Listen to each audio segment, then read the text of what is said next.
Welcome to The Explainer. Look, today we're jumping right into something absolutely fascinating and honestly, maybe just a little bit uncomfortable. We're taking a look at the invisible gears turning behind literally every relationship you've ever had. We are demystifying that shadowy algorithm that's currently running your love life. Because if you keep picking the exact same kind of partner and you're always wondering why the relationship ends in the exact same familiar disaster, well, I have some news for you. It's really not just bad luck. Picture this. You're sitting on the edge of your bed, it's 2 a.m., and you're staring at your phone. A text just popped up. It just says, "Hey," and it's from that person who's given you absolute radio silence for the last 3 weeks. Come on, we've all been there, right? Stuck in this endless loop of anticipation and letdown, just staring at the screen and feeling the mechanics of your own heart kick into total overdrive. You definitely know the feeling. It's that visceral, literal lightning bolt of emotion, a huge rush of euphoria and energy that hits you instantly. But right behind that massive surge of dopamine, there's this creeping thought that you've been here before. Okay, let's dive into this. Because what you're experiencing in that exact moment, it isn't some mystical, romantic fate, and it's certainly not bad luck.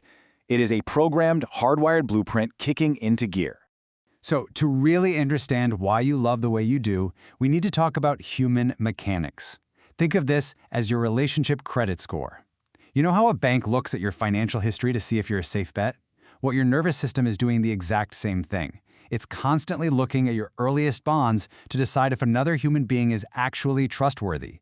Do they sparkle with adult credibility, or are they a walking red flag? This score is built entirely on how the original middlemen in your life, your parents or caregivers, met your earliest supply of needs. Here's our roadmap for today. We're going to cover the invisible blueprint, the secure gold standard, the anxious alarm, the avoidant log, the disorganized storm, and finally, how to rewire your mechanics. All right, let's start clearing the fog. Section 1. The invisible relationship blueprint. This is the ultimate look behind the curtain of our own minds. The stakes here are absolutely massive. If you don't understand yours, you're basically piloting your life through a thick fog. Just think about that. Without this map, without understanding your own invisible blueprint for intimacy, you're completely at the mercy of your hardwired mechanics. You're trying to navigate human connection completely blind, and that's a dangerous game. Section 2. Secure, the gold standard. Let's all take a nice, deep breath here. We're looking at the baseline of healthy attachment mechanics. If the people who were supposed to protect you growing up were patient and honestly kind of boring in their consistency, you likely developed a secure attachment. With this style, intimacy just feels like sinking into the world's softest blanket. It's this deep, heavy calm. You sleep in the soldier position, perfectly balanced, your spine is neutral, you never have to twist or bend your personality into knots just to fit someone else's needs. Setting a boundary, it doesn't feel like you're putting out a massive financial fire. And you never have to gaslight yourself into thinking someone loves you. Why? Because to a secure person, consistency always speaks louder than charm. If a partner pulls away slightly, you don't instantly assume your entire world is ending. It's just a steady baseline. Now for Section 3. Anxious, the constant alarm. For a lot of us, these mechanics are a bit more mind-bending. Let's introduce the first chaotic disruptor. And this brilliantly illustrates the difference. The contrast here is super jarring. If secure attachment is a functional, deep calm, then anxious attachment is a fast-acting stimulant. Boom! The onset of a new relationship for an anxious person isn't peace. No way. It's a surging, intense rush of dopamine. You're obsessed. You're literally talking about forever on the second date, and the world just feels infinite. But under the surface, your brain's fear center is essentially a constant alarm system that simply never, ever shuts off. So in a relationship, this anxiety manifests in highly specific behaviors. You become the love bomber. You're terrified of abandonment, so you try to just buy the other person's love through pure intensity. You start white knighting, showing up with all these solutions your partner didn't even ask for, just to make yourself totally indispensable. You treat every single unanswered text like a literal 911 emergency, just flooding your body with stress hormones. And when your partner pulls back even a millimeter, the crash is brutal. You might even use guilt tripping as a relationship currency to keep them close, kind of making them feel like saying no makes them a selfish person. You're constantly chasing a trail of breadcrumbs in this manic episode where your thoughts are racing way faster than you can even follow them. Section 4. Avoidant, the rigid log. If the anxious person is the manic chaser, we are now shifting to the exact opposite extreme. For the avoidant, intimacy does not feel like a soft blanket at all. It feels like suffocation. Your brain actually treats connection as a distortion of normal reality, something you must disconnect from to stay safe. To you, the safe dose of love and the deadly dose are dangerously close, so much so that you would literally rather sleep like a corpse in a coffin than risk the chaos and the sheer unpredictability of another person's emotional needs. Keep your distance, stay safe. In everyday life, this avoidance turns into an absolute masterclass in breadcrumbing. You give just enough attention to keep someone hooked, but the split-second things get real, you become vague. You are always just out of reach.